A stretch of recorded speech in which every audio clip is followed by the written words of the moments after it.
Silicon का ही एक बहुत ही महत्वपूर्ण उत्पाद होता है जिसे हम जियोलाइट के नाम से जानते हैं। जियोलाइट जो है वो सूक्ष्म सरंध्र एक संरचनात्मक हाइड्रेटेड एल्यूमिनोसिलिकेट खनिज के रूप में जाना जाता है। तो ये सूक्ष्म सरंध्र और संरचनात्मक दृष्टि से ये ठोस रूप में होते हैं।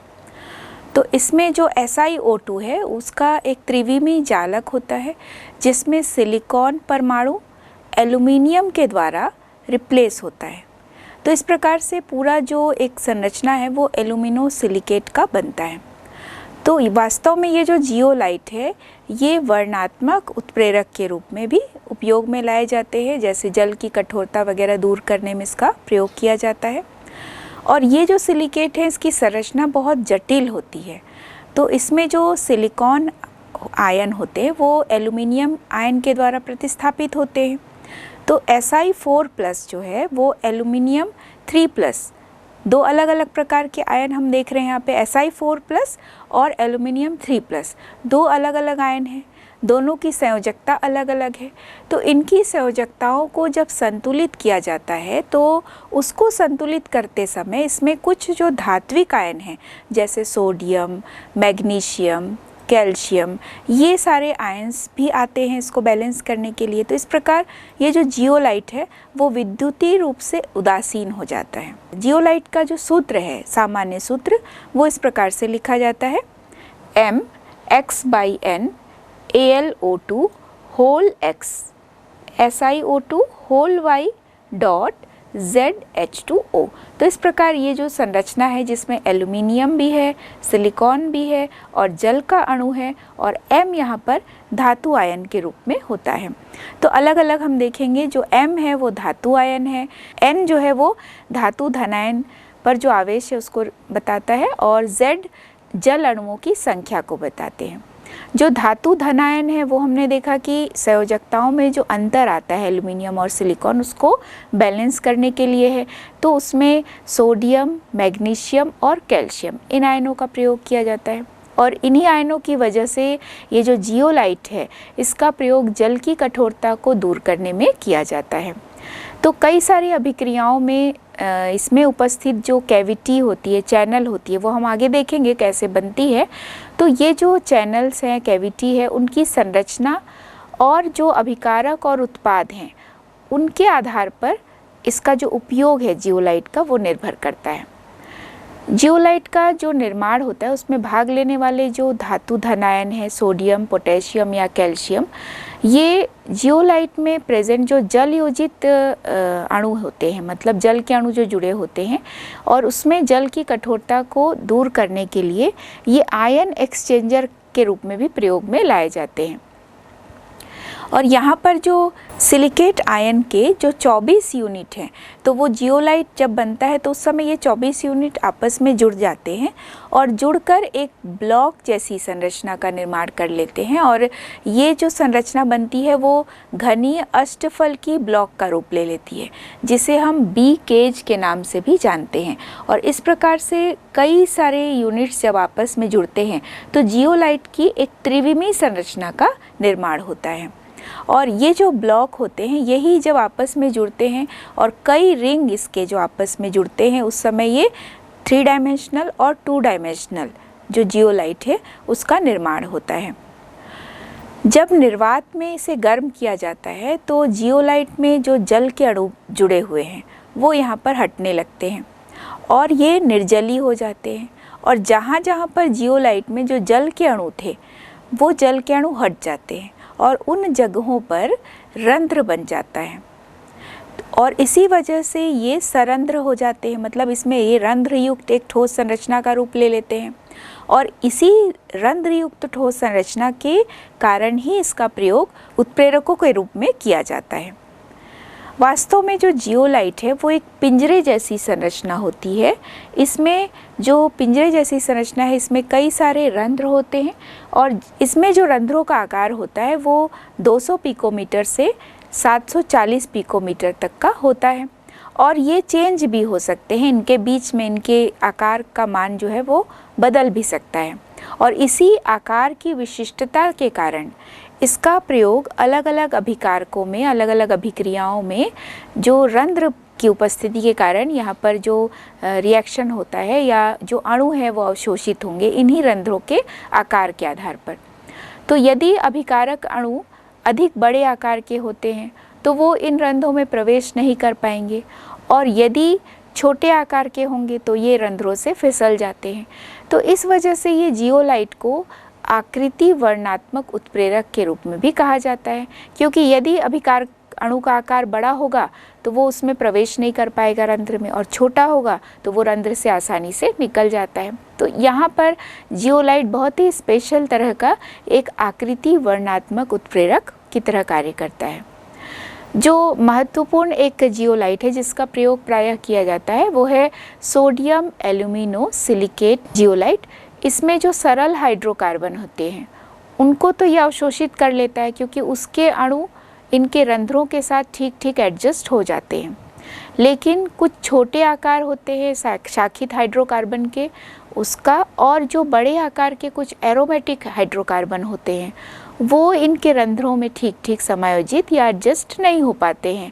तो जो सोडियम एल्यूमिनो सिलिकेट प्रकार का जियोलाइट होता है वो सरल प्रकार के जो कार्बनिक यौगिक है उनके लिए ये एक अच्छे उत्प्रेरक की तरह कार्य करते हैं। जियोलाइट का जो प्रयोग है, इनकी संरचना इसे बहुत स्पेशल बनाती है। इसे हमने जैसा देखा आकृति वर्णात्मक उत्प्रेरक है। तो जियोलाइट का प्रयोग कई बार आयन विनिमय विधि के द्वारा जल के शुद्धिकरण में इस जियोलाइट का प्रयोग किया जाता है। गैसों को पृथक करने में तो जियोलाइट की संरचना जैसा हमने देखा कि ये सरंध्र होते हैं, तो कई प्राकृतिक गैस जो हैं जिसमें कि H2O, CO2, SO2 ये सारी चीज़ें होती हैं, तो उनको पृथक करने के लिए भी जियोलाइट का प्रयोग किया जाता है। क्योंकि इसमें हमने देखा कि जो अणु है वो आसानी से अवशोषित हो सकते हैं, लेकिन जो अभिकारक अणु का आकार है और जो इस जियोलाइट का जो रंध्र है उनके बीच में ठीक से एडजस्टमेंट होना चाहिए। तो उस आधार पर गैसों का पृथक्करण भी यहाँ पर हो सकता है। अगला जो महत्वपूर्ण इसका उपयोग है वो है पेट्रोकेमिकल इंडस्ट्री में। तो जो कृत्रिम जियोलाइट होते हैं उसका प्रयोग बहुत सारे पेट्रोकेमिकल उद्योगों में उत्प्रेरक के रूप में किया जाता है। कई सारे जो हाइड्रोकार्बन हैं उनके विखंडन में, उसको सरल हाइड्रोकार्बन में तोड़ने में भी जियोलाइट का प्रयोग किया जाता है। कृषि के क्षेत्र में भी जियोलाइट का प्रयोग होता है, प्रायः भूमि को उपचारित करने में। जब भूमि में अम्लता या क्षारीयता का मान बढ़ जाता है, उसको सही तरीके से उपचार देने के लिए भी जो प्राकृतिक जियोलाइट है उनका प्रयोग किया जाता है। चिकित्सा के क्षेत्र में भी इसका बहुत उपयोग है, क्योंकि जियोलाइट पर आधारित ऑक्सीजन सांद्रण तंत्र से चिकित्सकीय क्षेत्र में प्रयोग आने वाला जो चिकित्सकीय ग्रेड का ऑक्सीजन है, यानी जो ऑक्सीजन गैस जिसे हम चिकित्सा के क्षेत्र में जिसे प्रयोग में लाते हैं, उस तरह से ऑक्सीजन को प्राप्त करने के लिए भी जियोलाइट की आवश्यकता होती है। पी ब्लॉक से संबंधित कुछ प्रश्नों की चर्चा हम करेंगे। TlCl3 की तुलना में BCl3 के उच्च स्थायित्व को आप कैसे समझाएंगे? तो यहाँ पर जो Tl और B है दोनों के क्लोराइड की चर्चा करना है, तो यहाँ पर दोनों के आकार के आधार पर इस प्रश्न को हम समझेंगे। बोरॉन परमाणु की उपस्थिति में अक्रिय युग्म प्रभाव नगण्य होता है। इसमें जो तीनों संयोजी इलेक्ट्रॉन 2s2 2px1 में प्रेजेंट है, तो क्लोरीन परमाणुओं के साथ आबंधन के लिए ये उपलब्ध होते हैं। इसलिए जो BCl3 है वो स्थायी होगा, क्योंकि इसमें तीनों संयोजी इलेक्ट्रॉन बंधन के लिए उपलब्ध है। वहीं दूसरी ओर Tl थैलियम की स्थिति में जो संयोजी s इलेक्ट्रॉन है अर्थात 6s2, ये बहुत अधिक अक्रिय युग्म प्रभाव का अनुभव करते हैं। तो यहाँ पर अक्रिय युग्म प्रभाव के कारण यानी 6s के जो 2 इलेक्ट्रॉन है वो बंध बनाने में भाग नहीं लेते हैं, तो केवल संयोजी p इलेक्ट्रॉन ही बंधन के लिए उपलब्ध होते हैं। तो TlCl बहुत अधिक स्थायी होता है, लेकिन TlCl3 कम स्थायी होता है, क्योंकि यहाँ पर +1 ऑक्सीकरण अवस्था ज्यादा स्थायी होगी +3 की तुलना में। अगला प्रश्न है, क्या बोरिक अम्ल प्रोटॉनी अम्ल है? बोरिक अम्ल प्रोटॉनी अम्ल नहीं होता है, ये एक लुईस अम्ल होता है। H2O अणु के हाइड्रोक्सिल आयन से इलेक्ट्रॉन युग्म को ये ग्रहण कर लेते हैं, अतः यह प्रोटॉनी अम्ल होते हैं। BOH whole thrice plus 2OH is equal to BOH whole 4 और ब्रैकेट क्लोज करके माइनस चार्ज है, तो यहाँ टेट्रा हाइड्रोक्सो बोरेट आयन बनता है प्लस H3O प्लस बनता है। तो ये चूंकि जल से एक इलेक्ट्रॉन युग्म को ग्रहण करते हैं और प्रोटॉनी अम्ल नहीं बल्कि लुईस अम्ल की तरह कार्य करते हैं। अगला प्रश्न है BCl3 एवं CCl4 यौगिकों का उदाहरण देते हुए जल के प्रति इनके व्यवहार को समझाइए। BCl3 में बोरॉन परमाणु में अपूर्ण अष्टक और असंकरित 2p कक्षक होता है, जो कि योगात्मक उत्पाद बनाने के लिए H2O से इलेक्ट्रॉन युग्म ग्रहण कर सकता है और जल से अभिक्रिया करके क्लोरीन परमाणु OH समूह से विस्थापित हो जाते हैं और अन्य दो जो क्लोरीन परमाणु हैं वे भी OH समूहों द्वारा विस्थापित होंगे। BCl3 में जो बोरॉन परमाणु है वो sp2 संकरित है। बोरॉन परमाणु में अपूर्ण अष्टक और असंकरित 2p कक्षक होता है। योगात्मक उत्पाद बनाने के लिए H2O अणु से इलेक्ट्रॉन युग्म ग्रहण कर सकता है। जैसे BCl3 जब H2O से इलेक्ट्रॉन युग्म ग्रहण करता है तो यहाँ पर HCl माइनस होगा और इस तरह एक योगात्मक उत्पाद बनता है ClBOH, फिर B से एक और Cl जुड़ा हुआ है और जल से अभिक्रिया करके जो Cl परमाणु है वो OH द्वारा विस्थापित कर दिया जाता है और अन्य जो दो Cl परमाणु है वह भी OH समूहों द्वारा विस्थापित होंगे। तो अगला रिएक्शन होगा B के साथ जुड़ा हुआ जो दो Cl है और B के साथ जुड़ा हुआ एक OH है, इसकी क्रिया दो जल के अणु से कराते हैं। तो यहाँ पर चूंकि दो Cl को OH से रिप्लेस कराना है तो दो HCl यहाँ पर माइनस होगा और तीनों OH जो है वो बोरॉन से जुड़ जाते हैं। CCl4 के साथ ये संभव नहीं होता है क्योंकि कार्बन परमाणु में अष्टक पूर्ण होता है और H2O अणुओं के साथ योगात्मक उत्पाद बनाने की कोई संभावना यहाँ नहीं होती है क्योंकि उसका अष्टक पूर्ण होता है। अगला हम देखेंगे जो प्रश्न है BF3 और BH4 माइनस की आकृति। तो इसकी आकृति को समझने के पहले हमें इसके संकरण को जानना होगा। BF3 में जो संकरण है वो वास्तव में sp2 संकरण होता है और इस संकरण के कारण इसकी जो संरचना है वो त्रिकोणीय समतलीय होती है। यदि हम इसे संकरण को ज्ञात करना चाहें तो चूंकि बोरॉन के बाह्यतम कोश में 3 इलेक्ट्रॉन, फ्लोरीन के बाह्यतम कोश में 7 इलेक्ट्रॉन, तो 7 गुणा 3 फ्लोरीन के लिए और 3 बोरॉन का, तो इस तरह से कुल संयोजी इलेक्ट्रॉनों की संख्या हो गई 24। जब यह मान 8 या 8 से ज्यादा होता है तो हम इसे 8 से भाग देते हैं। तो यहाँ पर 8 से भाग देने पर 3 मान आएगा, एक S का और 2 P का। तो इस प्रकार हम इसके संकरण को ज्ञात कर सकते हैं। वहीं BH4 माइनस के लिए जब हम संकरण ज्ञात करेंगे तो बोरॉन के बाह्यतम कोश में 3 इलेक्ट्रॉन और हाइड्रोजन के बाह्यतम कोश में 1 इलेक्ट्रॉन, तो 1 गुणा 4 और चूंकि ऊपर एक माइनस चार्ज है तो 1 इलेक्ट्रॉन ये ग्रहण करता है तो +1। तो यहाँ पर कुल संयोजी इलेक्ट्रॉनों की संख्या हो गई 8। जब यह मान 8 या 8 से कम होता है तो हम 2 से भाग देते हैं, तो ये मान आता है 4। तो एक S का और 3 P का, तो यहाँ जो संकरण है वो है sp3 संकरण। तो BH4 माइनस की जो आकृति होगी वह चतुष्फल की होगी और BF3 की जो आकृति है वो त्रिकोणीय समतली होती है। तो BF3 का अणु sp2 संकरित होता है जबकि BH4 माइनस आयन sp3 संकरित है।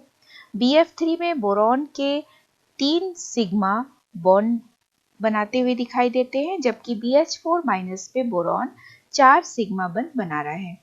तो BF3 की आकृति त्रिकोणीय समतली होगी और BH4- की आकृति समचतुष्फल की होती है। अगला प्रश्न है, इलेक्ट्रॉन न्यून यौगिक क्या होते हैं? क्या BCl3 तथा SiCl4 इलेक्ट्रॉन न्यून यौगिक है?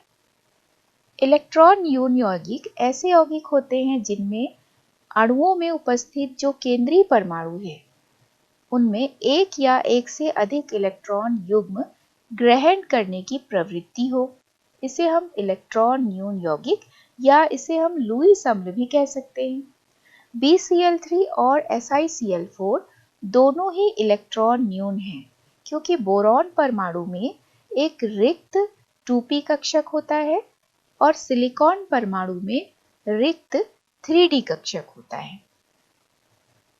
तो दोनों में ही चूंकि रिक्त कक्षक उपस्थित है, तो वे दोनों परमाणु इलेक्ट्रॉन दाता जो स्पीशीज होंगे उनसे इलेक्ट्रॉन युग्म ग्रहण करने की क्षमता रखते हैं। अगला प्रश्न है, लेड सेकेंड क्लोराइड क्लोरीन से क्रिया करके लेड टेट्राक्लोराइड देता है। लेड की +2 ऑक्सीकरण अवस्था लेड 2 +4 ऑक्सीकरण अवस्था लेड 4 की अपेक्षा ज्यादा स्थायी होती है, तो इसलिए ये लेड 4 क्लोराइड नहीं बनाता है। PbCl2 + Cl2 = PbCl4। तो ये ऊष्मा के प्रति जो लेड टेट्राक्लोराइड है वो अत्यधिक अस्थायी होता है। तो चूंकि +2 ऑक्सीकरण अवस्था लेड की ज्यादा स्थायी होती है, तो PbCl2 जो यौगिक है वो ज्यादा स्थायी होता है। Pb4 क्लोराइड ऊष्मा के प्रति अत्यधिक अस्थायी होता है, क्यों? Pb की सेकेंड ऑक्सीकरण अवस्था फोर्थ ऑक्सीकरण अवस्था की तुलना में अधिक स्थायी होते हैं। Pb4 क्लोराइड ऊष्मा के प्रति अस्थायी होता है और गर्म करने पर यह विघटित होता है और लेड सेकेंड क्लोराइड बनाता है। PbCl4 ऊष्मा की उपस्थिति में PbCl2 + Cl2 में परिवर्तित होता है। अगला प्रश्न है, PbI4 नहीं बनाता। प्रबल अपचायक होने के कारण I- आयोडाइड आयन विलयन में Pb4+ आयन को Pb2+ आयन में अपचयित कर देता है, जिससे PbI4 नहीं बन पाता है बल्कि PbI2 बनता है। तो Pb4+ + 2I- = Pb2+ I2। तो लेड 4 से लेड सेकेंड आयन यहाँ पे बना है। अगला प्रश्न है, निर्जलीय HF में AlF3 अविलेय है, परंतु NaF मिलाने पर घुल जाता है। गैसीय BF3 को प्रवाहित करने पर जो परिणामी विलयन में से AlF3 है वह अवक्षेपित हो जाता है। तो इसका क्या कारण है? AlF3 अपनी सहसंयोजी प्रकृति के कारण निर्जल HF में अघुलनशील होता है, किंतु सोडियम फ्लोराइड के साथ जब यह क्रिया करता है तो एक जटिल यौगिक बनाता है और यह जटिल यौगिक जल में घुल जाता है। AlF3 + NaF = Na + AlF4 bracket close करके -4। तो एक संकुल यहाँ पर बना है। जब BF3 की वाष्प को जलीय विलयन में प्रवाहित किया जाता है तो ये संकुल टूट जाता है या हम इसे विदलित हो जाता है, ऐसा भी कह सकते हैं। AlF3 पुनः अवक्षेपित हो जाता है। तो इस प्रकार NaAlF4 यहाँ -4, यदि हम आयंस के रूप में लेंगे तो Na+ और AlF4 माइनस रूप में है, plus BF3 = AlF3 + Na + BF4 minus. तो यहाँ पर ये अवक्षेपित हो गया सोडियम टेट्राफ्लोरोबोरेट आयन के रूप में। सांद्र HNO3 का परिवहन एल्यूमीनियम के पात्र द्वारा किया जा सकता है, क्यों? सांद्र नाइट्रिक अम्ल एल्यूमीनियम से अभिक्रिया करके Al2O3 बनाता है, जो पात्र के अंदर ही एक रक्षीय आवरण बना लेता है और धातु निष्क्रिय हो जाती है और अम्ल के साथ आगे यह कोई अभिक्रिया नहीं करती है। इस अम्ल को एल्युमिनियम के पात्र में सुरक्षा पूर्वक रखा जा सकता है। तो इसलिए सांद्र HNO3 का परिवहन एल्युमिनियम के पात्र द्वारा किया जा सकता है। तो चूंकि ये रिएक्शन के रूप में हम जब इसे देखते हैं तो Al2O3 बनता है। तो ये रिएक्शन इस प्रकार से होगा 2Al plus 6HNO3 is equal to Al2O3 plus 6NO2 plus 3H2O। अगला प्रश्न है तनु NaOH तथा एल्युमिनियम के टुकड़ों के मिश्रण का प्रयोग अपवाहिका खोलने में किया जाता है, क्यों? NaOH और एल्युमिनियम की क्रिया से हाइड्रोजन गैस उत्पन्न होती है और इसके उच्च दाब के कारण अपवाहिका जो है वो खुल जाती है। तो इस रिएक्शन को देखिए 2Al plus 2NaOH plus 6H2O is equal to 2Na plus AlOH whole 4 minus 4। तो इस तरह से एक संकुल बना और हाइड्रोजन गैस मुक्त हुई। तो इसी उच्च दाब के कारण, इस हाइड्रोजन गैस के निकलने के कारण यहाँ उच्च दाब उत्पन्न होता है और इस वजह से यह अपवाहिका खुल जाती है। अगला प्रश्न है जल को एल्युमिनियम के पात्र में पूरी रात नहीं रखना चाहिए, इसका क्या कारण है? तो एल्युमिनियम के पात्र में जल को रखने पर जल के संपर्क में जब ये रिएक्ट होते हैं तो Al2O3 बना लेता है, जो कुछ मात्रा में जल में विलय होकर Al3 प्लस आयन देते हैं और ये आयन स्वास्थ्य के लिए हानिकारक होते हैं और इसी वजह से जल को पूरी रात एल्युमिनियम के पात्र में नहीं रखना चाहिए। रिएक्शन इसका होगा 2Al plus O2 plus H2O is equal to Al2O3 plus H2। अगला प्रश्न है संचरण केबल बनाने में एल्युमिनियम तार का प्रयोग होता है, क्यों? एल्युमिनियम उच्च यांत्रिक सामर्थ्य युक्त विद्युत का सुचालक धातु होता है। भार के आधार पर यह कॉपर की तुलना में दुगनी विद्युत का संचरण करता है। इसके तार का प्रयोग संचरण केबल बनाने में किया जाता है। वायुयान बनाने में एल्युमिनियम मिश्र धातु का उपयोग होता है, क्यों? एल्युमिनियम की जो मिश्र धातुएं हैं जिसमें मैग्नीशियम, ड्यूरेलियम, ये दोनों में लगभग 95% पार्ट धातु होती है। वायुयान के ढांचे में इसे प्रयोग किया जाता है क्योंकि ये दोनों ही हल्की, कठोर और संक्षारण रोधी होती है। तो इसी गुण के कारण इसका प्रयोग जो है वायुयान में किया जाता है। अगला प्रश्न है सिलिकॉन ग्रेफाइट जैसे अपरूप में क्यों नहीं पाया जाता है? कार्बन sp2 संकरित अवस्था में होता है जब, तो जो असंकरित 2pz कक्षक के बीच में p बंध बन सकता है। तो ग्रेफाइट की संरचना में हम इसी प्रकार की संरचना देखते हैं कि एक परत में कई सारे जो षटकोणीय रिंग होते हैं वो जुड़कर परतीय संरचना देते हुए ग्रेफाइट के रूप में रह सकते हैं। तो एक परत एक हेक्सागोनल रिंग का और फिर दूसरा एक परत होता है। तो यहाँ पर 2pz प्रत्येक जो असंकरित कक्षक है उनके बीच में जो इलेक्ट्रॉन्स है वहाँ p बॉन्डिंग हो जाता है। तो इस प्रकार ये ग्रेफाइट की संरचना होती है। लेकिन सिलिकॉन में sp2 संकरित यदि संरचना होती तो भी असंकरित 3pz कक्षकों के बीच में p बॉन्डिंग नहीं हो पाता, क्योंकि सिलिकॉन का आकार बड़ा होता है और नाभिक पर अधिक आवेश होता है।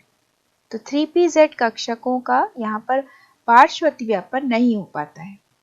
तो सिलिकॉन sp3 संकरण देता है और हीरे जैसी संरचना स्थापित कर सकता है, परंतु ग्रेफाइट जैसी संरचना स्थापित नहीं कर पाता है क्योंकि सिलिकॉन का आकार बड़ा होगा तो उसमें 3pz कक्षकों के बीच जो पार्श्वी अतिव्यापन है वो नहीं हो पाता है। अगला प्रश्न है ट्राइसिलेमीन यानी SiH3 होल थ्राइस N की तुलना में CH3 होल थ्राइस N अधिक क्षारीय होता है, क्यों? तो SiH3 होल 3N की जो आकृति है वो समतलीय होती है। सिलिकॉन का रिक्त 3d ऑर्बिटल नाइट्रोजन के एकाकी इलेक्ट्रॉन युग्म युक्त 2pz ऑर्बिटल के साथ d p बॉन्ड बना लेता है। तो यहाँ पर जो SiS3 होल थ्राइस N है, उसमें ऐसा एक भी इलेक्ट्रॉन उपस्थित नहीं होता है जिसके कारण इसकी क्षारकता हो।